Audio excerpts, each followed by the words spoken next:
di jaajëfal les téléspectateurs Bantamba TV di ñëw yéen ci émission 100% football local ñu koy def tous les mercredis rek sur la télévision Bantamba TV muy télévision askan bi di ci ànd un acteur sportif ndaanaan bu mag bi ñu koy wax Akran Ndiaye le meilleur maa ngi lay ziar. waaw mais Asmamoun Diop maa ngi laa fay suma mag suma xarit suma référence maa ngi lay nuyu bu baax di nuyu téléspectateur wu Bantamba TV yi ñuy seetaan ci réew mi ak ci diaspora bi parce que émission bi ñëpp koy topp. puis message yi bari na ñu ñuy encouragé ñu ñaan la félicité ci liggéey bu rafet bi di nuyu suma doom yi nekk aussi du côté de la régie di nuyu borom kër gi El Hadj Bekaay Mbaye di ko ñaanal yàlla rek li mu bëgg ci télé bi yàlla defal ko ci lu kaw njortam l'international sénégalais Asmamoun le grand buteur. mais le maire tey da nga tàggoo de nu mu demee noonu tey da nga sañse ah comme d'habitude ah. lii sama. non du comme d'habitude. Paa Ama Ndiaye mën nañu àtte de. paa bi rek moo ñu mën a àtte. ak xale yi ci biir xale yi xam nañ ne ma nii laa mel as. waaw mais lii naturel la man damay wax toujours maa ngi koy wax keroog maa ngi koy wax madame Mbaye mu lay nuyu. kontaan na trop macha allah muy seetaan émission bi. dëgg la mook ñaa yëpp. maa ngi koy wax naan kaan man bëriwuma tiitar de li ngay gis ni tiitaruma de je suis naturel je suis comme ça. nii laa mel quoi boo ko bu ma gisee da nga yaakaar ne damay tiitaru fekk tiitaruma sama nature la. jërëjëf Akran Ndiaye comme ni may wax rek muy sama kal sant Ndiaye ma sant Diop moo tax souvent avant ñu démarrer émission yi. foofu ñu xaw a leetoo tuuti rek. waaw di wax nit keroog maa ngi seetaan tamit match solitude bi. waaw gis nañ macha allah équipe waaw mooy équipe ñaambay boobu. macha allah gis nañ. benn taxawaay boobu waaw ak Babacar Dieng tamit waaw muy président gis nañ macha allah sénégalaise de football. mais ñi ngi gis Tëngéej macha allah am nañ ci benn taxawaay boo xam ne ci sport sénégalais. moom c'est remarquable gis nañ ko ci. waaw xam nga Tëngéej dëkku football la. ñaare daaw gis équipe nationale bu waa Tëngéej bokkul. loolu bëriwul woon luñ koy gis donc dëkk la boo xam ne dëkku sport la dëkku football la yàgg nañu am ay footballeurs de très haut niveau yàgg nañu am ay dirigeants aussi yu ŋànk football bi ba ci côté arbitrage donc sport de manière générale am nañ ci ay sportifs de très très haut niveau à Rufisque am nañ habitude boobu gis nañ ne Mamadou Niambay mooy président AGEL mais am na équipe muy Solitude académie la. donc Pape Mahid Diop aussi alias Paco Boy gis nañ ne aussi moo jël yaakaar fi mu ne moo ko yor te pourtant mu ngi bokk ci équipe bu AGEL ci AGEL ba léegi donc yu mel noonu Babacar Dieng. mooy président le coach Tafa Gueye moo yor équipe bu Serpa. sa xarit mon ami Tafa.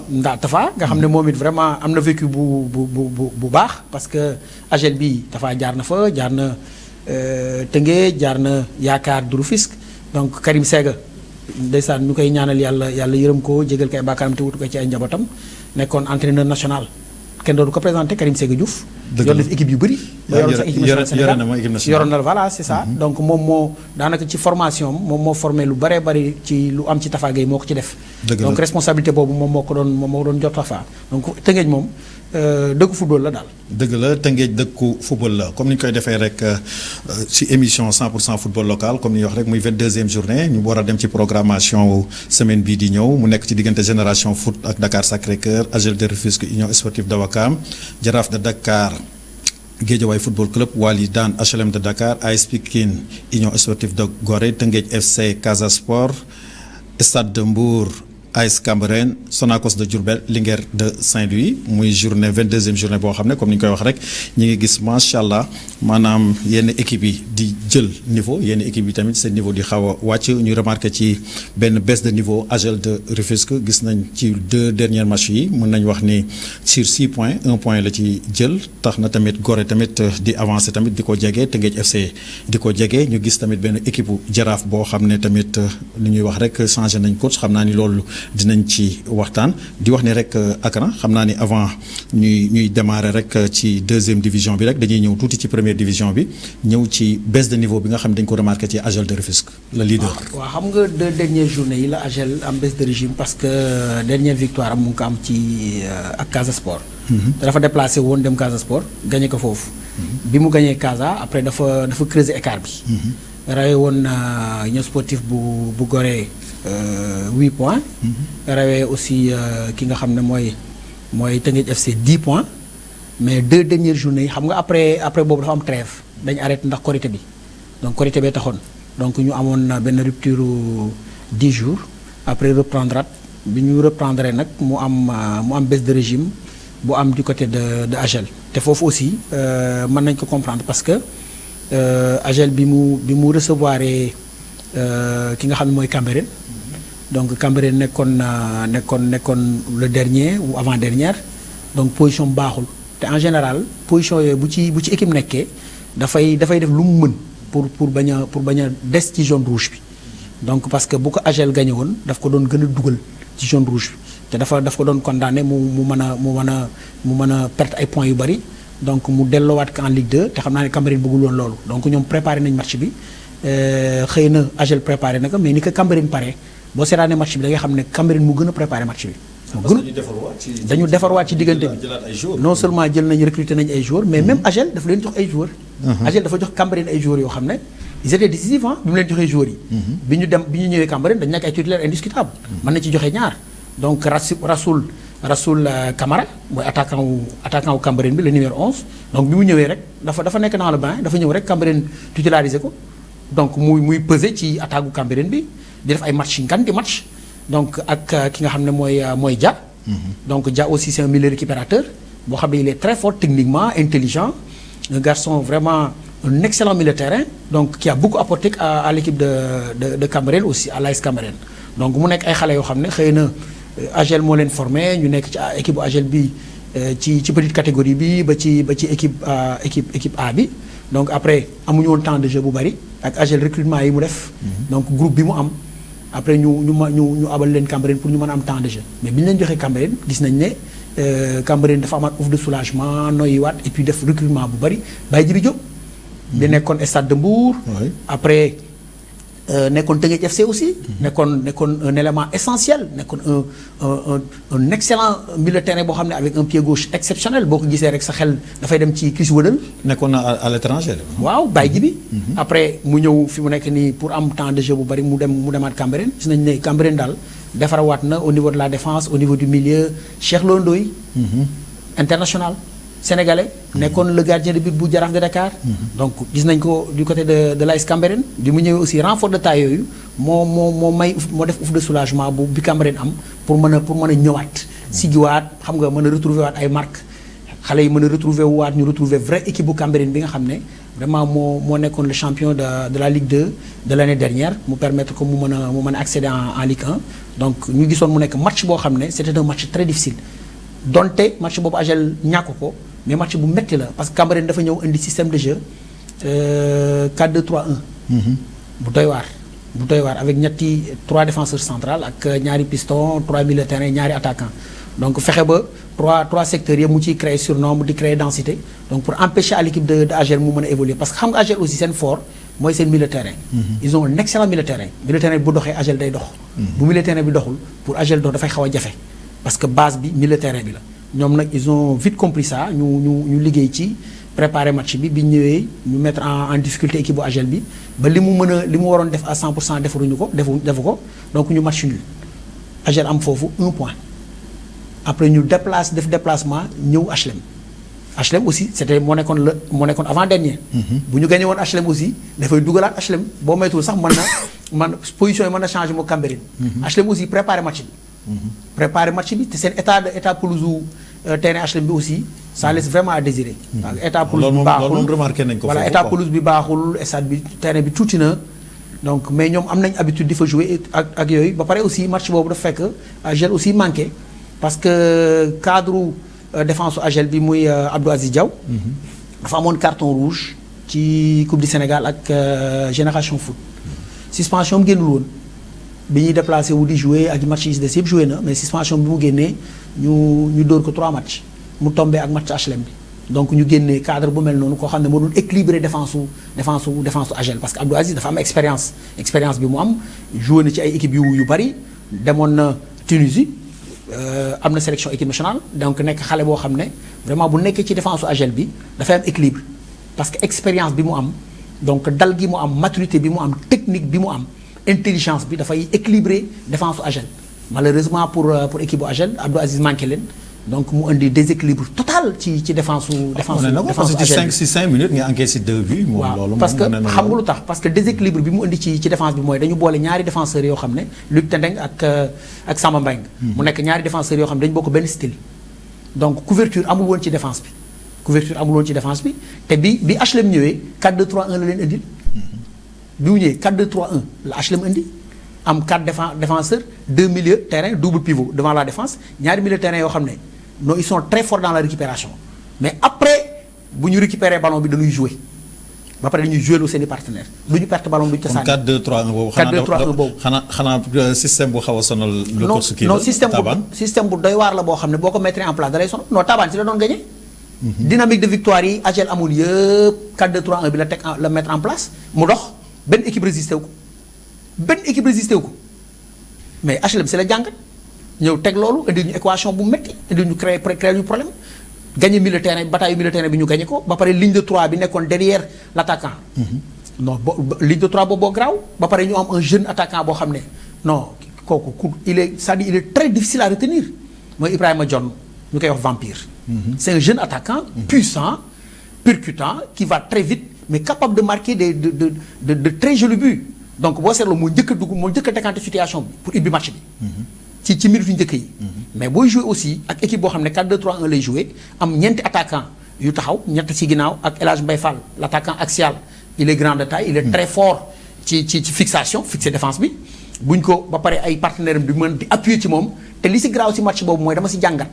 dama jàngat ne El Hadj Mbaye Fall day déjeuner lu bari day décrocher mais bu décrocher ligne de 3 bi nekk si ginnaaw ñooy jootloog moom. seen bii noonu lañu ciy dugalee. mais malheureusement pour équipe bu AGEL keroog défense bi dafa nekk défense plate xam nga défense plate pour nga rejeter du jafe. pour sa adversaire nekk en position de jeu du jafe dina jafe de. du yomba. dëgg la ba pare pour nga téye sa défense pour nga téye attaquant yi day jafe parce que du am couverture. alors que défense dafa war a am couverture côté gauche côté droite tant que défense a ngi am couverture pour ñu pénétrer leen percer leen dugal leen bii day jafe.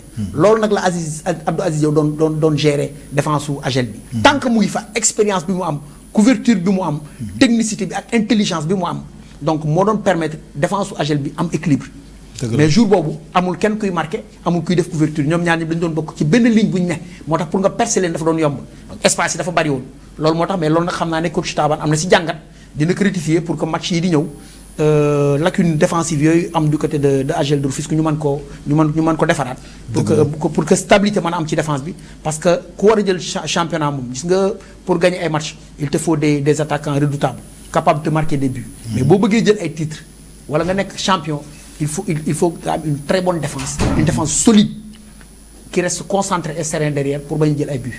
dëgg la comme ni nga ko waxee rek ci coach su Taban ci 2 matchs yi xam naa dina ci am jàngat ndax Taban moom ndaanaan la te xam naa ni mi ngi liir loolu comme ni nga wax te comme mooy leader gëm nañ ni dina ci bàyyi xel léegi dañuy ñëw rek ci ki nga xam ne tamit mooy deuxième muy Union Sportive de Gorée moom it am na match boo xam ne tamit match derby la moom ak AS Pikine parce que mi ngi jëm fële sa Alassane Djigo te tamit moom mi ngi woon ci benn dynamique te instant bi muy moom di Teungueth FC defe naa ni différence de points ay 4 points la ak yooyu. match à gagner lay doon quoi. championnat bi mu tàmbalee. Gorée dafa ñëw jël nekk ci kanam comme d'habitude. dëgg la nekk ci kanam après ba AGEL ñëw ci kanamam. mais Gorée fi mu nekk mosu fa jógee première place deuxième position deuxième position ba daaw. donc équipe la boo xam ne donc dafa am continuité c'est-à-dire constance bi am ci côté équipe bu Gorée bi. dafa jéggi dayoo. organisation ba fa am bëriwul si équipe yoo koy gis.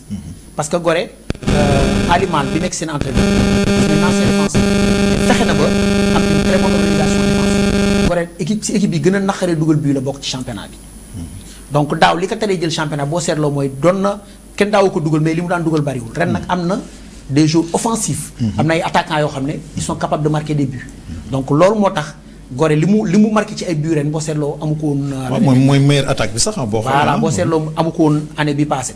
loolu nag moo lay wan ne c'est une équipe avec une très bonne organisation ils ont un excellent entraîneur am nañ de très bons défenseurs solides défensivement donc Khalifa Ababacar Ba il fait partie des meilleurs défenseurs de ce championnat. Il est excellent ce garçon. Il est excellent. C'est-à-dire un excellent défenseur capable de défendre, capable de après ensuite après avoir défendu pour empêcher ses partenaires ses adversaires de marquer, mais après dafay jouer. Il est capable de faire des relances et de retrouver ses attaquants sur 30 35 mètres 40 mètres précis. xam nga genre xeetu défenseur yooyu dafa xaw a rare ba pare nekk un défenseur gaucher. lu rare. nekk un défenseur gaucher. donc dem na ba xale la boo xam ne wax dëgg yàlla même équipe nationale war na ci bàyyi xel parce que taille bi mu am dafa baax il est grand de taille il est puissant. robuste il est très agressif défensivement il est solide il est concentré hyper concentré très difficile à passer très difficile à manœuvrer. donc défenseur yu mel noonu même bu dee signé wu ñu contrat professionnel nekk à l'étranger mais nekk ci championnat local bi capable de nekk des défenseurs de très haut niveau parce que xale bi signé wul contrat professionnel équipe nationale jëlu ko mais boo seetloo da ngay seetaan ci télé bi di gis championnat yi ay défenseurs yoo xam ne yemuñu ko ci we loolu aussi suñu sélectionneur il faut ñu bàyyi ci xel.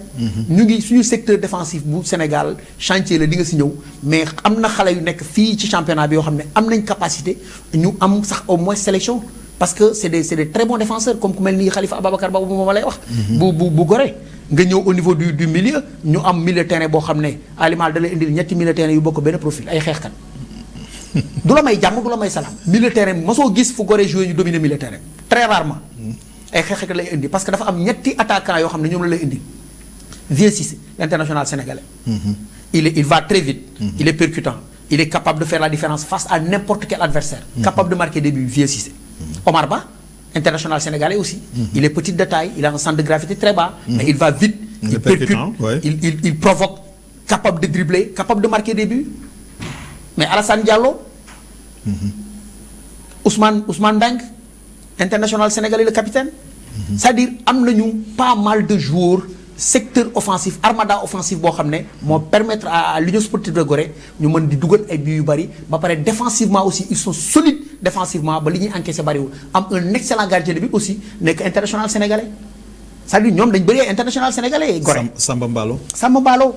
donc en tout cas ils ont un bon groupe boo xam ne moo leen permettre daaw ñu jël deuxième ren ñu jël premier démarré championnat bi fi mu ne ils sont deuxième. 4 longueurs rek moo dox seen diggante ak Agel bu defee erreur rek ñu ñëw ci kawam. mais moom tamit mi ngi dem match boo xam ne tamit AS Pikine xëy na mi ngi ci en doute boo xoolee ci seen terrain defe naa ni 2 défaites dañu fa tegale. mais nekkul match boo xam ne tamit match bu facile lay nekk ci Gorée. benn bi sax Agel moo leen ko gagné. waaw mi ngi noonu. ren Agel moo leen fa njëkk a gagné. parce que seen première défaite bi ñu am c'était si fële la woon Léopold. waaw suñu jógee foofu dañuy dem nag ci Teungueth FC tamit ñu gis ko tamit mu nekk équipe boo xam ne comme ni ñu ko waxee rek ba léegi mi ngi viser mi ngi xool fauteuil bi. waaw Teungueth aussi xam nga Teungueth champion la. parce que jël na championnat national bu Sénégal jël na coupe du Sénégal jël na coupe de la Ligue. représenté na Sénégal ñaari yoon Afrique. donc équipe la boo xam ne kenn dootu ko présenté ci équipe yi gën a mag ci Sénégal la bokk donte yàggul. bi ñu existé ak léegi yàggul mais ñëw nañ imposé wu ba am seen place ci championnat élite bi tey doo tudd ñetti équipe ci Sénégal te doo ci boole Teungueth FC. grâce à un président aussi visionnaire. boo xam ne il a de l'ambition nekk le président aussi bu ligue professionnelle bu Sénégal muy Babacar Ndiaye ñu koy nuyu de passage. donc vraiment aussi moom def recrutement aussi bu baax dem jëli ji gis nga le coach. oui le champion. xam nga le champion en titre. oui. donc Malick Daaf xam nga Malick am na habitude di yor ay équipes yu mag. te Malick seetlu li ma la wax équipe bu mu yor même bu nekkee en difficulté dina fexe ba jëlee ko ci zone bi mu ne indi ko zone bi mu mérité. li may fàttali mooy daaw bi mu yoree jaraaf toog na 7 journées yoo xam ne mënul gagner mais bi ñu laajee Malick daf ne il faut que ñu dal xam ne championnat la du course de vitesse course de fond la.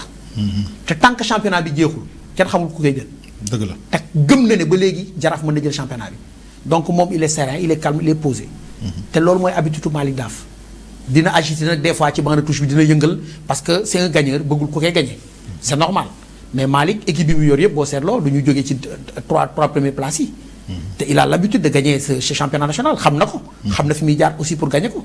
Teungueth boo seetloo 10 points d'écart moo doxoon seen diggante ak Agel tey 5 points la 2 matchs seulement ñaari match. kon mi ngi dëggal course. ñaari match course à fond la. non du course de vitesse. course de fond la. championnat course de fond la.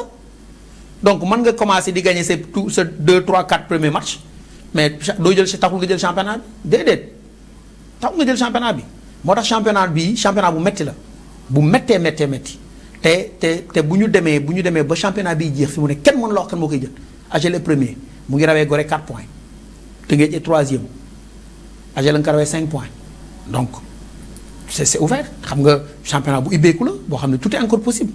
dans championnat national loolu mooy charme bi nag. parce que championnat bu ñuy joué. mu des presque 9 ou 8 journées kenn xamagul ku koy jël loolu mooy championnat. waaw mais comme daaw rek daaw ba dernière journée bi ñi ngi xool titre bi. boobu Gorée ngi talonné Jaraaf. waaw ñu ngi wax. Gorée gi talonné Jaraaf bu match nuloon Gorée gagné rek Gorée jël championnat bi.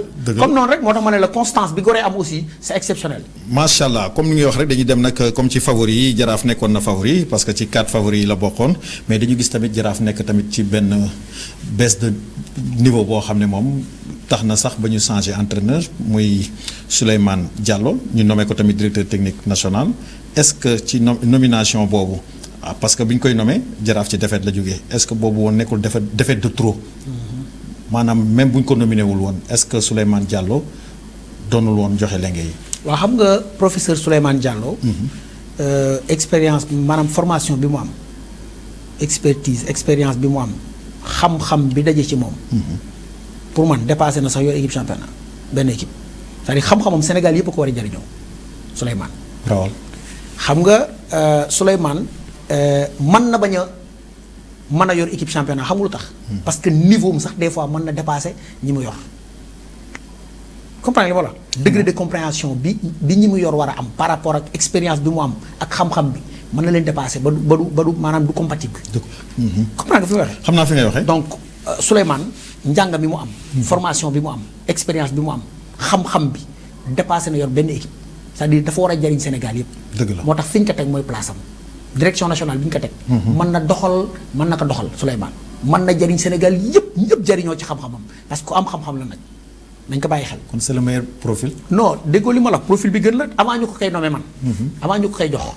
dama wax ne Souleymane lañ ko war a jox mu bàyyi Jaraaf keneen jël ko na bàyyi Jaraaf ñeneen jël ko mu jël direction nationale bi xam-xamam Sénégal yëpp ko war a jariñoo parce que am na xam-xam mais nit ku dal la nit ku posé nit ku sedd la ay waxam bariwul mais xam-xam bee bari moo tax macha allah. donc ku mel noonu nag waruñu ko teg ci benn coin rek ba muy jariñ ñenn rek fi ñu ko teg mooy place am mu jariñ Sénégal yëpp Souleymane yàlla nga si yàlla may ndam. amiin ñu gis tamit mu am benn continuité ñu jël Demba Ba defe naa ni Demba war na mën a assurer intérim bi tamit. waaw xam nga Souleymane déjà bi ñu ko Pape Thiaw daf ko jëloon ci Coupe d'Afrique bi. yóbbaale ko mooy li ma la wax rek ci xam-xam bi. dëgg la donc mu nekk ci suuf. Paa ba ne ci kaw ñëpp di ko gis. mais Souleymane a ngi woon ci suuf di liggéey bu am solo. dëgg la bu am solo ci équipe nationale. ci sacre bi mu participer ci. yooyu si un rôle essentiel. mais Demba Ba. bi géré woon intérim bi. ci ginnaaw Souleymane. daanaka dafa gagné ay matcham. Demba Ba moo relancé waat équipe bu Jaraaf bi. moo yóbbuwaat équipe bu Jaraaf bi ci dynamique de victoire mu indiwaat confiance ci équipe bu Jaraaf bi donc loolu waa Jaraaf def mooy jël intérim bi jox ko dénk ko Demba Ba. mu ànd ak Pape Siré. c'est quelque chose de grand c'est-à-dire loolu vision la ak gis-gis Jaraaf déplacement bi mu def keroog bi ko Tëngéej di gagné 95e la ko Tëngéej gagné. la ko Tëngéej dugal bi 95e minute mais. c'est-à-dire Jaraaf ngandam match la def un match plein même défense su Jaraaf bi ils ont été extraordinaires exceptionnels jusqu'à la 95e minute. manque de concentration lañ am manque de concentration. donc ki nga xam ne mooy Malick Sembène. ak Adama Wade kenn jëlu ci ki dugal ballon bi. dëgg la seen ginnaaw la nekk waa seen ginnaaw la nekk. parce que boobu ñoom ñu ngi marqué ballon bi alors que damay wax toujours ne leen bal kenn du ko marqué xoolal adversaire bi. bal bi fu ñu ko mën a sànni bu ñu koy passe adversaire yow boo teelee gis adversaire bi rek mën na ko bañ a laal. mais moment boobu euphorie bi ñu ngi topp ci euphorie bi et puis topp ballon bi. ba gisuñu adversaire bi. donc manque de concentration boobu moo leen indi ñu jël bii boobu à la 95e mais waruñu ko jël et pourtant défense su Jaraaf bi ils ont été exceptionnels. Adama Wade était énorme dans cet entrejeu le capitaine. il a été énorme dans cette rencontre. El Hadj Malick Sembène aussi vraiment nekk à sa meilleur niveau. donc équipe bu Jaraaf boo xam ne une équipe compétitive la ñu gis un très beau milieu de terrain après changement yi sax bi ñu ko defee gis nañ ne Jaraaf dafa am même percussion bi amul woon en première période ak vitesse bi amul woon en première période occasion yeeg yooyu dafa am en seconde période mu amoon match mu nekkoon un match de très très haut niveau entre le Jaraaf de Dakar ak Teungueth FC mais nag ñaari équipe yu mag la aussi ñaari équipe yu mag la woon. donc Demba Ba vraiment profil bi bu baax la aussi. pour remplacer Souleymane Diallo.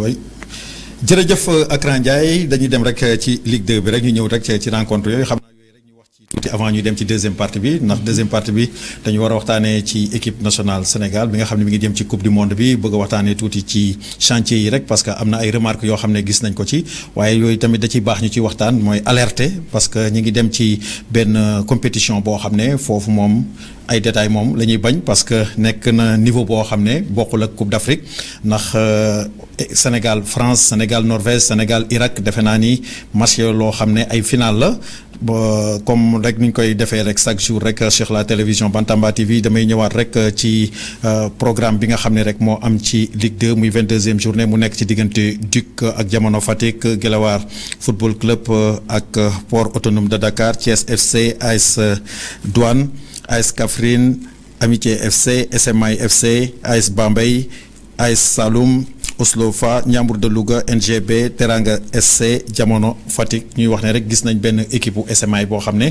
mi ngi ci benn dynamique bu baax AS Douane des fois amul benn constance manque de constance laa koy waxee gis nañ tamit AS Saloum tamit di ñëwaat. waaw xam nga mooy li ma la wax c'est-à-dire SMI. équipe la boo xam ne xam naa ne moo nar a créer ji problème Casa Sport. bu yéegee bu fekkee Casa si Ligue 1 bi. dina mooy raw Tëngéej Agel. mooy raw Tëngéej Agel. équipe bu baax la. day am benn derby foofu quoi si sud bi quoi non xoolal Tëngéej Agel ni mu mel. amul benn derby bu mel noonu Sénégal. dëgg la buñ dajee stade Ngalandou Diouf kenn du fa xaj. kenn du fa xaj te xaaral retour bi nga xool kenn du fa xaj ñëpp a ngi koy waaj. SMI aussi SMI FC dañu nekk équipe boo xam ne déplacé woon na Coupe du Sénégal joué ak Agel. ma seetaan leen mais c'est une équipe joueuse c'est une équipe qui aime jouer et qui savent le faire aussi avec des jeunes joueurs mais capables de vraiment nous produire du beau jeu et puis capable am défense boo xam ne du ñu sànni bal milieu de terrain bi aussi ils sont joueuses parce que ils sont capables de ressortir ballon bi dans les petits espaces dans les intervalles capables de retrouver les attaquants tantôt à gauche tantôt à droite variation am na seen jeu am aussi des attaquants capables de marquer beaucoup de buts donc très très efficace donc mu nekk équipe boo xam ne ils sont très très très intéressants asamaay nañ leen bàyyi xel bu baax a baax a baax a baax a baax mais AS Douane dañu gis comme ni ñu ko waxee rek ak le coach Sidath Sarr constance bi match nul défaite maanaam mi ngi loolu rek comme ni may wax rek Douane nekk na équipe boo xam ne li ñu koy waxee équipe la boo xam ne bokk na ci les meilleurs clubs yi nga xam ne ci Sénégal yu gën a titré boo ko xoolee AS Douane mais dañuy gis comme li ñuy wax rek yenn manquement yi mooy constance yi ngay wax rek en général ci suñu équipe yi dañ ko ciy remarqué. waaw Sidath le papa de Pape Matar. de Pape Matar Sarr xam nga Sidath. Tëngéej sax jaar na sax Tëngéej. moom aussi defe naa c'était un ancien gardien de but Sidath. ancien gardien de but la woon. mais moom en général équipe yi muy yor. moom li muy gën a liggéey mooy ci secteur défensif bi moom c'est un entraîneur défensif. défensif waay waaw Sidath boo seetloo bu yoree équipe armada offensif bi maanaam du compter trop ci ay jours offensifs. c'est-à-dire day fexe ba di tëj kër gi toujours. di tëj kër gi waaw day fexe ba maanaam li muy jël bii lu bari parce que entraîneur la boo xam ne il n'est pas offensif il est plus défensif. offensif dëgg la loolu day am. day am entraîneur day am donc loolu mooy profilam. mais Douane comme ni nga ko waxee AS Douane donc boo ko waxee sa xel dafay dem ci Mbaye Ndoye. donc dem si yàlla si yàlla na ko yàlla muy doomu Tëngéej dem ci Mbaye Diouf Dia muy doomu Tëngéej. Mbaye Diouf Dia aussi sa xel dafay dem ci moom ñu nekkoon ay dirigeants yu mag. AS Douane yàgg na am ay dirigeants yu mag AS Douane dem na ba benn moment Tëngéej mu ne woon base am. dëgg la waaw fa la nekkoon muy recevoir stade Ngalandou Diouf. donc ASC Ndiagne Samb ñoo ko doon supporter. donc kon ñun man dama nekk xale di gis AS Douane di recevoir foofu ñu fay jouer ainsi de suite boobu sax dëggat naa du ma xale noonu. donc mais équipe la boo xam ne aussi vraiment fi mu nekk du place am. waaw fi mu nekk du place su AS Douane. dëgg la fu mu nekk nii mérite na dem ci élite bi quoi ci élite bi. mais ñoom aussi ñoom la AGEL am. ñoom la AGEL am ci coupe de la ligue. ci coupe de la ligue waaw sunu xel dem ci l'international Diène Faye Amadou Fall bëri na ay Alsane Seck Alsane Dione ñooñu ñëpp comme li may wax rek ay international lañ yoo xam ne tey jii nii def nañ seen preuve ci football Sénégal di wax ni rek dañuy dem rek ci deuxième partie bi comme ni ma ko waxee woon rek xam nga rek Asmamoun moom souvent comme ni may wax rek su ma toogee ak le meilleur consultant Akran Ndiaye. non l'élève de As. waaw xam nga rek souvent sunu xel dafay xaw a sori parce que football dafa am ay réalité te am na yu bëri yoo xam ne dañ ci war a bàyyi xel comme équipe nationale Sénégal encore une fois ñu ngi leen di féliciter gis nañ prestation niveau bi nga xam ni fa la nekk sur le plan international mais ñi ngi jëm tamit ci benn compétition boo xam ne comme ni may wax rek compétition bu xaw a doy waar la compétition la boo xam ne foofu comme ni may wax rek benn détail moom duñ ko bàyyi dañuy bëgg rek lépp li nga xam ni moom la Sénégal war a entamer sa coupe du monde rek dañuy bëgg ñu bàyyi xel ci lépp ci rang yëpp muy sur le gardien sur la défense le milieu maanaam ba ci attaque bi ba ci effectif bi duñu bàyyi dara bëgg rek di wax di alerte te xam nañ ni li ñuy wax sax xam naa ni le coach mi ngi ci loolu mais da ciy baax tamit ñu ci waxtaan parce que dafa am chantier boo xam ne dañ ko xaw a remarqué ci équipe nationale bi maanaam après maanaam la coupe d'Afrique avant ñu dem ci deuxième question bi rek yan remarque nga xam ne tey jii nii ci équipe nationale Sénégal bi war nañ ci liggéeyaat tuuti avant ñuy dem ci coupe du monde bi. waaw li ñu war a liggéey bari na xam nga équipe. tant que yaa ngi gagné da ngay xaw a sonn. parce que boo nekkee booy gagné dañ lay boole ci favori yi. wala ñu def la favori te équipe bu nekkee favori ñaare day sonn. dëgg la ñëpp a koy préparé. même bu dee championnat boo jëlee premier sa match yëpp final la ñëpp lay pare Sénégal foofu la tollu léegi ci Afrique. vitrine la ci Afrique vitrine la sax dans le monde. fi mu ne équipe yëpp képp kuy dajeeg Sénégal da nga koy waaj di ko préparé parce que Coupe d'Afrique bi jël nañ ko d'accord mais am na yu bëree bëri yoo xam ne war nañ ko mën a defaraat pour que échéances yi di ñëw ñu bañ ci am jafe-jafe surtout nag secteur défensif bi. chantier wu Sénégal yëpp mooy suñu secteur défensif parce que boo seetloo milieu terrain bi am nañ ay milieu terrain am nañ ay profils différents yu nekk ci milieu terrain bi yoo xam ne ku ci nekk bu ñu defee composition bi ñu war a composer boole ñi war a ànd dinañ am un très bon milieu terrain boo xam ne ça sera un milieu terrain équilibré moom la ñuy wax un milieu terrain hybride am des milieux défensifs capables de récupérer des ballons beaucoup de ballons am aussi des milieux relayeurs yoo xam ne dinañ mën a def box to box défensivement comme offensivement am nañ aussi des milieux purement offensifs techniques des milieux créateurs capables aussi de distribuer de très bons ballons pour retrouver les attaquants tantôt à gauche tantôt à droite capables aussi def ay infiltration def ay courses croisées ak attaquant axial bi secteur offensif bi am nañ de très bons attaquants am nañ aussi ay attaquants de côté capables de déborder capables de centrer capables de provoquer capables de dribbler capables de marquer des buts aussi côté avant-centre aussi muy attaquant axial manqué wuñu ko. am nañ ci profil yu bari am nañ aussi un joueur boo xam ne il est de classe mondiale. muy le ñancoo national Sadio avec moom du ñu tiit dara du ñu ragal dara. mais secteur bi ñuy xaw a ragal daal di ko xaw a tiit mooy au niveau de la défense foofu daal xam naa ne Pape am na fa chantier bu baree bari te xam naa ne mu ngi ciy bàyyi xel xëy na balaa ñuy dem ci échéances yi ñu jëm muy coupe du monde bi dese nañu yeneen ñaari match amicaux war nañ ko mën a xoolaat defaraat ko daal jekk-jekkal ko ba mu am ba mu solide. dafay ñu mën a léegi dinaa ñëw foofu comme ci am na un certain Malang Sarr parce que ñu gis benn défenseur boo xam ne dama gis Sénégalais yi bon ñu bëri ñu ngi ko ciy tudd ne am na niveau bi mais damay dégg des fois xam naa ni peut-être loolu nekkul loo xam ne moom moo ko teree ñëw équipe nationale parce que da doon wax ni dañ ko bëggoon moom mu jël choix dem France après ñu dem ba ci biir mu bëgg a ñëwaat te nekk na défenseur boo xam ne tey jii nii pour man. am na pour mën a intégrer équipe nationale Sénégal ñu bañ a xool ay wax yoo xam ne peut-être ay jëf yoo xam ne da ko defoon te gis nañ ko loolu pas mal am na ay internationaux yoo xam ne position boobu mu taxawoon nañ ko mais dañoo obligé après rallier équipe nationale est-ce que tey jii nii gisoo Malang Sarr mu intégrer équipe nationale. en tout cas li ma la mën a xamal mooy Malang c'est un Sénégalais. parce que Malang Tëngéej ji la yaroo. Arafat. coach Tafa Gueye bokk na si ñi yar Tafa Malang Sarr coach Tafa sa xarit bokk na ci. Malang nekk un jeune sénégalais nekk un Rufisquois comme noonu am formation France ñu formé ko mu joué championnat France après doogee jógee foofu dem Chelsea joué na Chelsea joué fa ay match de très haut niveau donc fi mu nekk nii mu ngi Lens di joué foofu. te gis nga position bi Lens am ci championnat bu France. C'est un défenseur c'est un jeune défenseur mais qui a beaucoup d'expérience parce que damay wax ne expérience du âge vécu la. te xale bi dund na ay moments yoo xam ne permettre na ko mu grandir. dëgg la ba mën a am expérience. waaw kenn du jënd expérience. déedéet c'est un excellent défenseur. booy bi c'est un jeune défenseur boo xam ne il est grand de taille. dëgg la il n'est pas petit il est grand de taille il est costaud. C'est un défenseur très agressif. il est teigneux. Il est teigneux. c'est un défenseur très difficile à manœuvrer et à passer nekk xale boo xam ne aussi il est capable vraiment après la récupération mu retrouver ses attaquants devant sur 35 ou 40 mètres précis parce que am na bot bu baax. Et puis am na lecture aussi de jeu boo xam ne capable na casser ligne yi pour retrouver ses milieux de terrain. ci intervalle bi. ba pare intelligence su aussi di tëj angle de passe yi attaquants yi war a def am na ko parce que gis naa ko mu koy def capable na aussi di def ay couverture ba pare xale la boo xam ne c'est un défenseur bu adapté wu ci défense à 3 adapté wu na tamit ci défense à 4.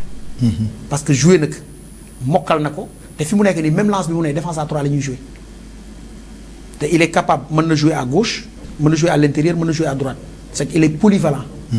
donc mën na jouer axe gauche mën na jouer axe droit bu dee défense à 2 la à 4 la mën na jouer ci à droite mën na jouer à gauche bu dee défense à 3 la mën na jouer à droite mën na jouer à gauche mën na jouer à l'intérieur te il va très vite yeexul donc xale la boo xam ne défense bu mu nekk défense bu mën naa am équilibre parce que am na point de vitesse am na force c'est un vrai défenseur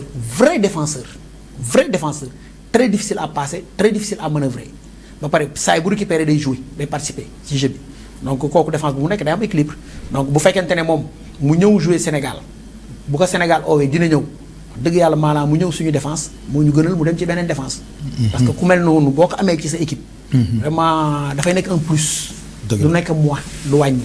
parce que déjà du nekk défenseur boo xam ne boo ñëwee da ngay am difficulté pour jouer loo ko ci défense à 3 wala défense à 4 parce que boo ko ci indi rek dafay adapté wu par rapport ak li nga bëgg yow entraîneur bi grâce à son expérience aussi.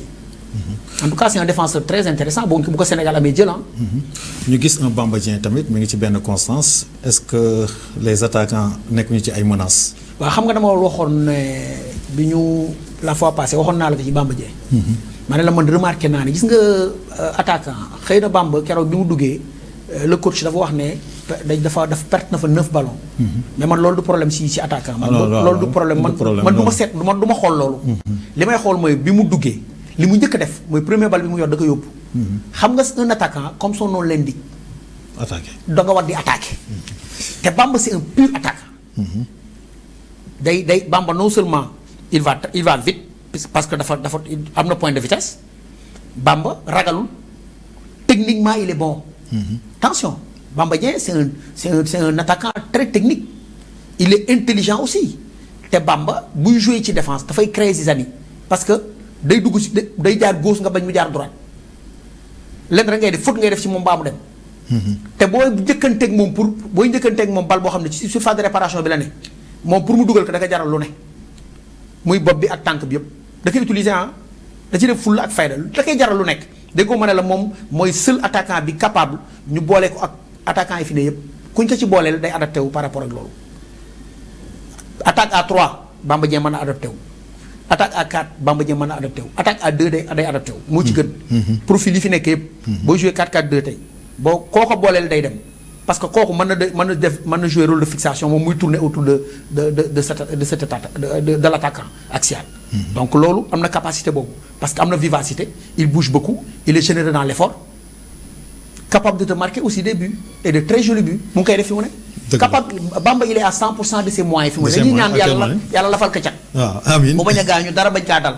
mais Bamba Dieng non seulement c'est un attaquant redoutable capable de marquer des buts mais il a de l'expérience parce qu'il est champion d'Afrique nañu bu ñu fàtte loolu. il a été champion d'Afrique. def na benn coupe du monde. te def na benn coupe du monde expérience boobu mu am noonu. mooy li ma la wax rek ay atam yeggu fa mais expérience du ay at vécu la te xale bi dund na ko ak équipe nationale bu Sénégal. te il est forgé c'est-à-dire xale la boo xam ne bu ñu am ko ci équipe nationale bi ci kanam moo gën ñu ñàkk ko. waaw parce que léegi nag mu des choix wu entraîneur bi. choix wu entraîneur bi te bokk na ci attaquant yi nga xam ne ñooy gën a briller actuellement nii ci championnat. mais bien sûr dañuy ñëw ci la ñaancoo national gis nañ ko macha allah prestation yi mu mujjee def ak Al Nassr gis nga ko comme d'habitude rek Sadio Mané mi ngi ci bii bu spectaculaire bi nga xam ne dugal na ko keroog. waaw xam nga Sadio. kooku moom vraiment mooy càppaacoli. li ñuy ñaan rek mooy yàlla lafal ko cat. yàlla may ko wér ba dara bañ ko dal Sadio tant que mu ngi ci équipe bi mën naa am lu ne parce que benn c'est pas un bon joueur mais c'est un grand joueur xam nga bon joueur ak grand joueur bokkul. y a une différence. am na ñoo xam ne c'est des bons football c'est d'excellents footballeurs ñu naan c'est des bons joueurs kii c'est un grand joueur. un très joueur grand joueur exceptionnel. de classe mondiale. c'est-à-dire Sadio fi mu ne boo koy dendalee ñoom Cristiano Ronaldo nga koy dendalee ak ñoom Messi ak ñooñu foofu la toll. waaw ci niveau boobu la ci niveau boobu loolu sagu Sénégal la. dëgg la. ku mel noonu nag vraiment li ñuy ñaan rek mooy yàlla may ko wér. amiin kàttanal ko ba li mu yéene Sénégal mooy équipe nationale bi ak réew mi si boppam population Sénégal yàlla may ko ci ndam parce que Sadio buy joué Sénégal yëpp lay joué. gis nañ ne bi mu toogee bi mu amee blessure mook Cristiano Ronaldo toog joué tuñu. gis nañ ne baisse de régime bi amoon Al Nassr. gis nañ ne d'accord am nañ ay joueurs yu mag am nañ ay attaquants yeneen yu fa ne ay ndaanaan lañu ay xale la ñoo leen gën a féete xale. mais ñoom bi ñu ñëwee li ñu apporté maanaam vitesse bi ñuy apporté bu ñuy joué. percussion bi ñuy apporté bu ñuy joué efficacité bi ñuy apporté bu ñuy joué bu ñu absenté day feeñ ci équipe. donc noonu muy feeñee seen équipe championnat noonu lay feeñee seen équipe nationale bu ñu ko manqué Sadio ak équipe nationale ak Sadio sans équipe nationale ñaari équipe la yu wuute du nekk benn. man daal fraîcheur laa gën a soxla. ci non yàlla na koy ak wér. waaw ak wér. parce que loolu la waaw mi ngi koy am il est capable de faire gagner le Sénégal. dëgg la dëgg la non moom ndaanaan la. daanaka ñu ngi ci fin wu émission bi rek dañuy ñëw rek ci maanaam mooy ci adversaire wu équipe nationale Sénégal muy France di Norvège di Irak. ñu gis nag benn comme ni ma koy wax rek équipe nationale France ak équipe nationale Sénégal tey comme ni may wax rek buñ ko gënul équipe gënuñu équipe tamit. mën nañu wax loolu mais ñoom yore nañ benn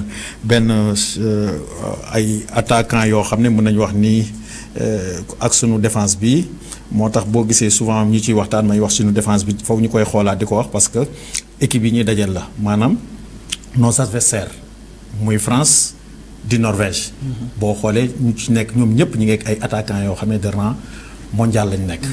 te jii nii defe naa ni am nga ci jàngat am nga ci gis-gis moo tax ma lay wax parce que ñu ngi dem ci coupe du monde te il nous faut tamit comme ni may wax rek lépp li nga xam ni rek ñun mooy sunu doole dañ ko war a gën a perfectionner moo tax nag may wax souvent comme ni may wax rek ci Malang Sarr boobu am na benn niveau bi gis nañ ko nag waxuma ni nag amuñu ko. am na fa parce que am na ci xale yoo xam ne ñu ngi ñëw muy Nobel di Mamadou Sarr di Niakhaté ñoom ñëpp ñu ngi fa mais Kalidou Koulibaly bi nga xam ne tamit moom mooy la sécurité ki nga xam ne tey comme li may wax rek bu nekkee ci sunu défense bi maanaam xel yi c'est le ministre de la défense. waaw le ministre de la défense ki nga xam ne tamit mais gis nañ comme li ñuy wax rek maanaam boobu ba léegi gëj na jouer ci Coupe d'Afrique bi loolu lépp mi ngi ci moo tax nag mani la ban gis-gis nga. mais mu ngi joué fële de. waaw mi ngi joué fële mais ban jàngat tey jii nii nga gis ni Sénégal moom la war a mën a gën a taxawee ci coupe du monde bi sur le plan défense par rapport ak nos adversaires. waaw adversaire bi nag ñu défense bi mooy li ma la wax dañu am chantier bu bari ci défense bi. il faut que ñu am défense bu hermétique il faut ñu am défense bu solide il faut ñu am défense bu équilibré. il faut ñu am défense boo xam ne day am coordination il faut ñu coordonner. parce que défense li koy maanaam lii tax li koy composé mooy nga am des défenseurs yoo xam ne c'est des vrais défenseurs avant d'être des attaquants c'est-à-dire défenseur dafa war a li mu war a njëkk a def mooy défendre. d'abord ba pare mu assurer loolu nag lu muy dolli mu doog a dolli mais li ngay njëkk a def mooy défendre fexe ba garder say camp ba kenn bañ ci dugal but kenn bañ la traverser kenn bañ la romb kenn bañ a jege say camp loolu mooy défenseur loolu mooy rôle am d'abord. foog nga pour loolu nag nga am foog nga pare physiquement foog nga solide foog nga intelligent ba pare couverture bi foog muy am. ak déggoo bi tamit côté gauche mooy coordination bi rek. coordination bi waaw. mooy tax mu mën a équilibrer. couverture bi foog muy am déggoo foog mu am coordination foog mu am solidité défensive concentration sérénité. attention c'est important. c'est très important. c'est important parce que si fraction de seconde bu ndaw nga déconcentré wu mën nga si jël bii bu gaaw. parce que c'est du très haut niveau attention. waaw mooy parce que boo gisee ma ciy wax parce que dama koy xool ci Coupe d'Afrique bi après nga ñëw parce que dama koy gis ci Coupe d'Afrique bi parce que niveau yi du ñu benn. parce que niveau attaquant yi nga xam ne dafa en général fii par rapport ak niveau attaquant yi nga xam ne mooy adversaire u Sénégal du ñu benn. moo tax comme ni ngay wax foofu ci coordination bi maanaam ci loolu moo tax je préfère comme ni ngay wax noonu rek fraîcheur bi ñu soxla ci Koulibaly su ma sañoon ñu koy gën comme ni ma gisee sax ñu koy utiliser. dafa mel ni Pape Thiaw ci dynamique boobu ci kii boobu la nekk ci chemin boobu la nekk parce que gis nañ comme ni ngay wax rek match depuis final bi ba léegi même bu ñëwee ak match amicaux yi du ko dugal un Koulibaly taxaw ci défense bi comme ni ngay wax noonu sérénité bi ak intelligence bi bi nekk ci moom nekkagul ci xale yi nga xam ne tey jii nii ñoom ñooy les futurs défenseurs de la défense sénégalaise. kon nag loolu moo tax ma lay wax ci coupe du monde bi il faut chantier boobu il faut ñu bàyyi ci xel foog ñu liggéey ci Akran. il faut ñu liggéey ci non mooy li ma la xam nga adversaire yi ñoo dul bokk. déjà boo ñëwee ci adversaire bi ñuy njëkk am ci match bi ci coupe du monde bi. waaw France la ñu am. démb Bayern na da doon jouer ak Real. mais Carreras amul lu mu dajul latéral gauche Real. lu mu dajul maanaam lu mburu di daj ci fëriñ si li mburu di daj ci fuur ak fëriñ. daj na lu ko raw. parce que ku mu doon marqué Olysée la doon marqué. Olysée non c'est un Français c'est un attaquant mais c'est un attaquant qui joue à droite alors que c'est un gaucher. damay wax toujours ne leen bu ñu am attaquant bu nekkee gauche ñu yóbbu ko à droite mais yóbbu ñu ko pour muy déborder di centrer la xayti c'est-à-dire loolu il faut nga xel du jar lu xalaat. waaw c'est élémentaire. c'est élémentaire. oui c'est-à-dire un gauche bu ñu yóbbu côté droite. mais kenn yóbbu ko fi pour muy déborder si mauvais pied di centrer. dëgg la te saa bu jaaree bu déborder côté droite yow dafay dem ci sa côté fort yow latéral gauche bi sa côté fort foofu lay dem moo tax du fa dem. moom chaque jour day fëgg tànk droite am pour repiquer à l'intérieur dugg à l'intérieur. foofu mooy côté fort am mooy sa côté faible yow latéral gauche bi. dëgg la il faut que défenseurs yi di bàyyi loolu xel. c'est primaire. c'est-à-dire loolu c'est visible. loolu ñu bàyyi si xel te Olysée bokk na ci secteur offensif bu France bokk na ci équipe bu ci attaquant yi France yaakaar. Ousmane Dembélé bokkul ci attaquant yi France yaakaar. Ekitike attaquant wu Liverpool bi. moo nekk Liverpool fi mu nekk kenn mënu ko téye. Cherki bi nekk Manchester City nga ñëw nag ci dëj dëpp gi.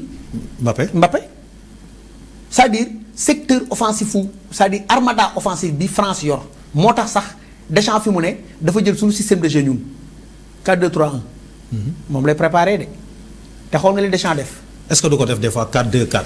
déggoo li ma la 4-2-3-1. parce que des fois lay pose moom maanaam 4-2-3-1 bi lay taxawee. mais France bu lay attaqué. 4-2-4 lay am. parce que 4-2-3-1 bi 4 attaquants la lay aligné. France 4 attaquants lay indi. match bi muy joué ak Brésil na la def. ñun dañu joué ak Brésil doon ñu 2-0 France jël Brésil déggoo ma de. France mu ngi préparé suñu match ñoom de. ñu jël Pérou. parce que dina wutee ak bu njëkk ba. ci préparation. ñu jël Pérou mu dem jëli Colombie. déggoo ma de.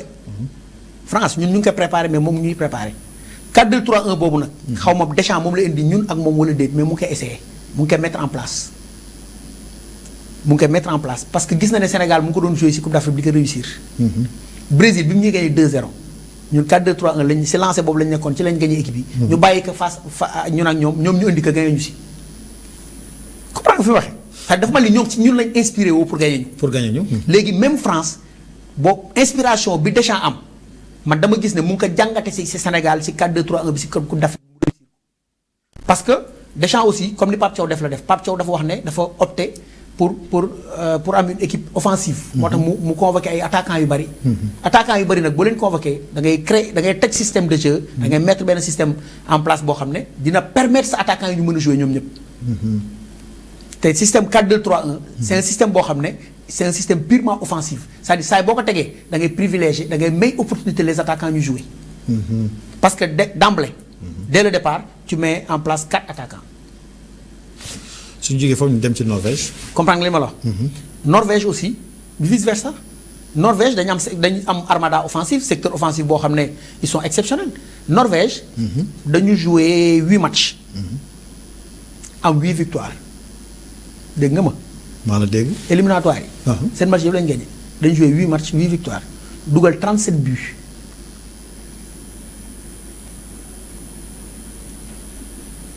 Erling Haaland ñaata buts la dugal.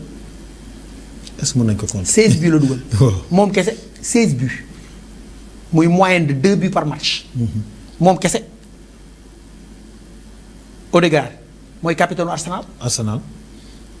Ils savent jouer. C'est un excellent milieu de terrain. Il est capable de jouer comme milieu offensif derrière l'attaquant, capable de jouer à droite, capable de jouer à gauche. Xam nga Odegaard xam nga moo ko formé.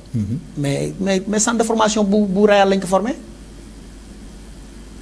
Real Cassia bi fa la newoon. mook Valverde ñoo bokk benn formation. ak Enzo Zidane doomu Zidane bi. Enzo mooy milieu terrain bi. bu Real bi nga xam ne jël na sax ak Real Ligue des Champions. beneen doomu Zidane bi mooy góolu. mooy ki nekk. fële Algérie. mais Enzo c'est un milieu terrain comme son papa moom ak Odegaard ak Valverde ñoo bokk benn formation Cassia bu Real Madrid lañ leen formé. Odegaard moom maanaam moo boot Arsenal mooy patron bi. le leader. nga ñëw ci Charlotte mooy njool nii moo sut sax Erling Haaland mooy attaquant wu Atlético bi. ils savent marquer des buts. c'est-à-dire il faut que ñu bàyyi ba pare. man xanaa xamoo ñetti attaquant yooyu sax la gars yi di wax. mais Norvège seen côté yi gën a garaaw. Norvège ils sont très très forts dans les côtés. boo seetlu seen football yëpp loolu la xam nga lu tax. parce que ña may attaquant yoo xam ne ils sont grands de taille. tant que yaa ngi centré ñu ngi koy dugal. dëgg la looloo tax seen football ñu bàyyi ci xel. dañ ciy bàyyi xel footballu Norvège yëpp côté yi la. c'est-à-dire ñoom dañ lay aspirer à l'intérieur. foofu ñu lay soxlaawuñu ko. dañ lay aspirer à l'intérieur pour contourner la yow jaar sa côté yi. waaw parce que pour utiliser qualité yi ñu am. parce que dañu am des attaquants grande taille. capables de marquer des buts de la tête. dëgg la. loolu moo tax. ñoom côté yooyu la ñuy jaar seen bii yi ñu dugal yëpp noonu lañ lay def dugal xoola match bi mu joué ñoo Italie. dañ mel ni ko doon lu ak seen i rakk. ba pare am volume de jeu pour doy waar. offensivement ils sont bons ñoom it benn chantier lañ am. au niveau de la défense. latéral gauche bi il est fort latéral droit bi il est très fort. très très fort. défensivement comme offensivement. parce que seen côté yi day dox mais seen charnière bi ak centrale bi. foofu moom ça laisse à désirer. foofu nag équipe buy joué ak Norvège. boo ko bëggee gagné. dee ko bët bul jaar ci côté yi. dëgg la dee jaar ci intérieur bi. dëgg la dañuy ñëw ci Irak. Irak moom mooy parce que boo seetloo France mooy favori. moom la ñuy wax ne mooy favori foofu. bu kii bi. Norvège mën na bokk ci outsider yi. mais Irak mooy Irak mën naa wax ne. mooy tokaar nga koy wax wala. non mooy xam nga dañuy wax tokaar. mais pour man mooy danger poule bi. mooy danger poule bi. waaw d'après li mu wan ci match de. kenn calculé wu. Irak xam nga lu tax mu garaaw. gis nga suñu France lan moo tax suñu match ñu nag moom day garaaw si moom. France bu gañewul Sénégal. après bu paree Norvège la jëm. Sénégal bu paree Irak lay joué dégg nga fi ma waxee. France. bu ko Sénégal gagné. Norvège lay am bu ko Norvège gagné day toog wala Irak rek lay jéem a ñafe jeeg moom pour am 3 points pour espérer bokk ci meilleur troisième yi. moo tax match am moom moo ñuy ëpp moom moo ñu war a ëpp pression. pression bi moom lañu ko war a bàyyil ñun waruñu am pression. non waruñu am France lañu war a bàyyil pression bi parce que boo gisee sax ni ñuy doxalee nii nga gis ak ni ñuy toppee nii nga xam ni sax pression bi ci ñoom la nekk. mais Irak nañ ko bàyyi xel. mën na nekk surprise u poule bi parce que ñëpp ñu ngi naan France Sénégal Norvège parce que ñoom lañ xam. ñoom ñoo am ay joueurs de renommée. ñëpp xam leen mais maytul ma équipe collective équipe boo xam ne collectivement la ñuy jouer te Irak noonu la ñuy jouer. mooy une équipe rek loolu moom mooy une équipe. ñoom ils sont solides défensivement. équipe bu naqaree dugal but la. équipe bu naqaree dugal but la. milieu terrain bi aussi ils se battent. dañuy xeex xam naa leen dañu agressif.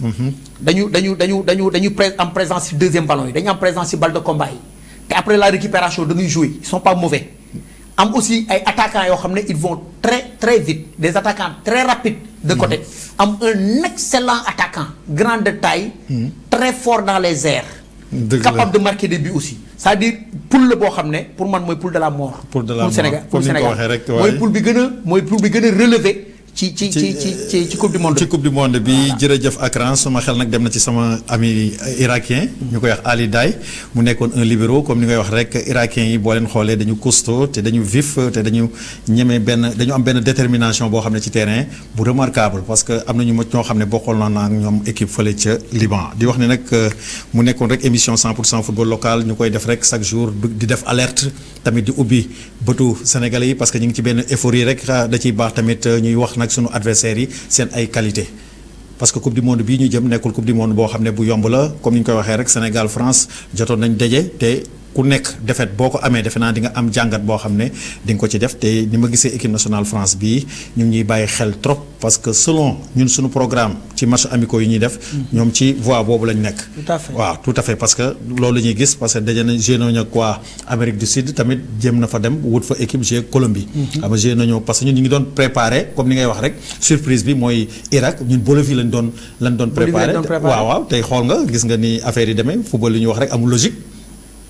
ndax gis nga irakien yi prestation bi nga xam ni moom lañ def comme ni ngay wax rek boo nee tamit mën na nekk surprise ci coupe du monde bi tamit dama koy gëm. parce que nekk nañ ay nit yoo xam ne mentalement dañu dëgër. ñoom ak iranien yi ñoo yem parce que fréquenté naa zone boobu quoi maanaam ci seen mental. mais ils sont pas mal aussi. c'est-à-dire dañu am nañ ay joueurs. non dañu am ay qualité dañu am joueurs maanaam ci côté boobu parce que loolu. am avantage la xam nga tey jii nii boo amee qualité amoo mental doo dem maanaam ci loolu parce que qualité bi rek doyul. mais ñoom ñaar yooyu yëpp lañ boole. comme ni ñu koy waxee dafa am lu ñu indaale sax ci coupe du monde bi. waaw mi ngi noonu dafa am benn esprit bu ñu benn esprit bu ñu parce que dañ ci bokk si lañ bokk. non dégg dañuy ñëw dañuy jouer sans complexe. sans complexe c'est-à-dire te bul xalaat dajeeg Irak mu dellu ginnaaw wala mu lay xaar. non. li mu am ay armam yi mu am moom lay utiliser. moom lay ñëw day jouer. ñoom seen jot nañ atteindre nañ seen objectif. ba pare parce que ñu ngi ci coupe du monde bi. leneen dañuy ñëw dañuy jouer. effectivement Akran Ndiaye looy tàggoo. waaw xam nga as dafa am nag suma benn jigéen boo xam ne dafay suivre émission bi lu bari voilà nekk jàmbaar. ñu koy wax Assou Gueye. muy maire bu commune bu Rufisque Ouest. di zone jokkul bi jëm HLM ba ci benn côté ci côté Zac Mbao donc mu wuutu fi sama ndijaay ñu koy wax Alioune Fall Mar yàlla jële ko fii daaw. conseil municipal bi ànd ñoom ñëpp nangu ne ki ko mën a wuutu mooy madame Assou Gueye ndax projet yi ndax àndoon na ak monsieur le maire Mar lu yàgg donc doon liggéey ci commune bu Rufisque Ouest donc bi ko conseil municipal bi joxee aussi dénkee ak léegi juste 1 an rek lay mat aas mais mu nekk jigéen ju jàmbaare bi fi Mar jógee dañu yaakaaroon ne kenn du ko mën remplacer. parce que Mar dafa feesoon place am del nekkoon ku baax nekkoon ku social ku mën a dimbali nit ñi ku jege askan wi mais madame Assou Gueye bi mu ñëwee aussi vraiment fii Alioune Mar tegoon tànkam fa la teg bosam donc jege na askan wi ku xewle bu neexee mu ñëw taxaw bu naqaree mu taxaw ba pare du tënkam lu kenn bàyyi ñëpp xel vraiment am ay ambition donc projet yi nga xam ne aussi moom la Alioune Mar amoon yëpp wax dëgg yàlla mu ngi ci teg loxoom di ci jëm li mu mën aas. parce que gis nga grande mosquée bu HLM. donc boo seetloo esplanade bi li ko wër yëpp fexe na ba defal leen fa pavé ay suuf la woon donc bu ñii di julli ci biir ci biti doo fa mën a julli wala booy lal ci suuf si ngay lal mais fexe na ba pavé esplanade bi ba ñëpp vraiment ku fa ñëw di julli wax dëgg yàlla yaa ngi koy rafetlu am na ay projets yu bari nag. am na ay projets yu bare vraiment am na benn sax centre commercial boo xam ne mu ngi koy waaj bëgg fa def loo xam ne daal dina jeunesse su commune bu Rufisque Ouest yëpp rawatina ñi dëkk HLM ak sant yàlla dinañ ci gis seen bopp. loolu mu ngi ci kanam nañ ko ñaanal yàlla rek yàlla jàppale ko ci loolu. sport bi aussi des ci ginnaaw as. parce que ASC yi nga xam ne ñoo nekk ci zone bi mu ne bokk ci commune bu Rufisque Ouest ñoom ñëpp utal na leen subvention ci nawetaan yi passé. subventionné na leen ñoom ñëpp même Soukra arbitre yi. subventionné na leen jàppale na leen même zone yi mu ngi leen doon jàppale ci côté sport bi donc ku mel noonu nag vraiment te bi mu nekkee ci mairie bi ak léegi yàggul 1 an juste la am as mais dafay suivre émission bi di ko rafetlu à chaque fois dafay bind message di ñu motiver di ñu wax ne comme doomu Tëngéej la ñu bu ñu nekkee fii Tëngéej la ñu représenté te man ouest laa dëkk as ouest laa dëkk moom sama maire la kon donc buy def loolu li ma koy ñaanal mooy yàlla may ko réussite yéen bi yàlla oyofal ko yàlla kattanal ko jàppale ko ba lépp lu mu yéene ci commune bu Rufisque Ouest bi mu ne te àndoon ci ak maire Alioune Mar mu jóge fii vraiment yàlla ko si yàlla defal lu kawe njortam yàlla kattanal ko ba yéene bi Mar amoon mu mën ko mottali moom madame moom Assou Gueye vraiment mu nekk koo xam ne aussi as bëgg naa laa boole ak moom bëgg naa ànd ak yow ñu dem seeti ko mu nekk jigéen ju jàmbaare mu ànd ak sama mag nag bu ñuy wax Babou Niang mooy président conseil de quartier bu Ndënku nekk homme de confiance u madame le maire Babou nekk koo xam ne aussi vraiment ku jàmbaare koo xam ne daal vraiment Rufisque moo ko ñor rawatina Rufisque Ouest donc commune bi ñu leen dénk muy commune bu Rufisque Ouest yàlla na si yàlla kàttanal jàppale leen ci bañ mën ci am réussite bu total te Tëngéej te Rufisque Ouest yëpp nag nañ ñëw jàppale leen parce que madame Assou Gueye li mu bëgg mooy que Rufisque Ouest développé te mu ngi ci incha allah jërëjëf Akran Ndiaye mu nekkoon rek émission 100% football local mais sunu xel nag dem na ci dañu anciens internationaux yi nag Ndiaye Bosquet muy ancien joueur u Gorée mu génn àdduna tey ci suba ca France ci biir émission bi sax lañ may yónnee message bi ñu koy ñaanal rek yàlla sunu borom xaare ko àjjana di jaale président Augustin Senghor muy président Gorée di jaale tamit Cheikh Ahmed Tidiane Seck muy président anciens internationaux yi di wax ni rek ñaan rek lañ ko deser rek li ñuy def rek mooy yàlla na ko yàlla sunu borom xaare ko àjjana di kontaan trop ci yow ci liggéey bi nga xam ne yaa ngi ànd ak man ñu koy def ci Bantamba TV comme ni ñuy wax rek Pape Modou encore une fois ñu ngi lay remercier ci taxaw bi muy yow di sa Papa El Hadji Bekay Mbaye di wax ni rek lancé naa message mooy bi ñu defoon rek demee bi ñu tëjee sunu émission bi waaw di wax ni rek le football sénégalais ñoo soxla Bantamba TV ñuy ñaan rek comme ni ñuy wax rek nga gën a rek bàyyi xel ci côté boobu parce que bëgg nañ rek maanaam lépp li nga xam ne rek mi ngi xew ci stade yi ñu koy gis ci Bantamba TV ndax def na télévision boo xam ne bu am vision la télévision la boo xam ne askan bi yëpp dañ koy seetaan mën nañ wax ni Europe moom du ma toog journée lëmb te duñ ma woo naan ma as gis nañ sa émission bi ngeen xam ne def ngeen ko ci football Sénégal kon li ñuy def rek mooy comme li ñuy wax nag làmb ji temps yi moom daf ñu ëpp doole remarqué woo ko. làmb ji day. non temps yi mi ngi ñuy bëgg a rey temps yi Canal Horizon gis ngeen seen organisation bu rëy bi nga xam ne moom lañ def keroog ci làmb ji kon dirigeant sénégalais yi dirigeant football bi jug leen nañ jug parce que suñu jugul rek defe naa ni suñu football bi waa làmb ji dina dem bàyyi ñu fi te loolu moom duñ ko nangu di gërëm ñëpp rek di ñaanal ñëpp jàmm ak salaam di leen jox dig daje rek ci beneen émission incha allah sur la télévision Bantamba TV jërëjëf